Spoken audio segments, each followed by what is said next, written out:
सत्ता स्थापन झाली, तर बुलढाणा जिल्ह्याला लाल दिवा मिळाला. आता हे बघा, आता माझ्या हातामध्ये हे नाही, पण एक आहे की आता माझी 4थी टर्म सिनियरिटी आहे, त्याच्यामुळं अपेक्षा असणं काही चुकीचं नाही. बहुती निर्णय आमचे शिवसेनेचे मुख्य नेते आदरणीय त्या ठिकाणी एकनाथराव शिंदे साहेब त्या ठिकाणी घेतील, त्यांना ते पूर्ण अधिकार आहे. महायुतीला जवळपास 18 जागा या ठिकाणी मिळतात महाराष्ट्रात आणि महाविकास आघाडीला 29 जागा या ठिकाणी मिळताना दिसतात. नेमकं कशामुळं एवढ्या जागा कमी वाटतात? याच्यामध्ये ज्या कमी झालं तर या ठिकाणी नरेंद्र मोदी पुन्हा पंतप्रधान झाले तर संविधान बदलल्या जाईल हा अपप्रचार त्या ठिकाणी मोठ्या प्रमाणामध्ये केला गेला.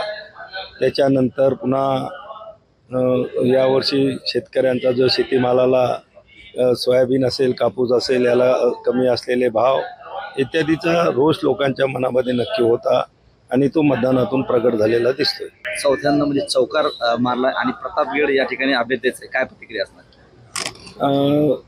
खरं म्हणजे गेल्या 15 वर्षात खासदार म्हणून जिल्ह्यामध्ये मी लोकांशी ठेवलेला संपर्क, लोकांशी केलेली कामं, लोकांशी निर्माण झालेले संबंध आणि विशेष म्हणजे मोठमोठी विकासाची कामं, नॅशनल हायवे असतील, समृद्धी महामार्ग असेल, नदी जोड प्रकल्प असेल, खामगाव जालना रेल्वे मार्ग असेल, त्या ठिकाणी मोबाईल टॉवर ज्या ठिकाणी नेटवर्क येत नाही त्या ठिकाणचे 198 मोबाईल टॉवरचे म्हणजे जी काही केंद्र सरकारच्या माध्यमातून कामं केली त्याची पावती लोकांनी या मतदानाच्या माध्यमातून या ठिकाणी मला दिलेली असं मला वाटतं.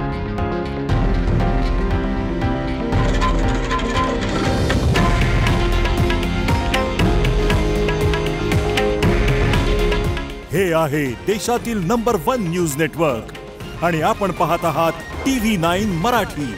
काळजी तुमची, हित महाराष्ट्राचं.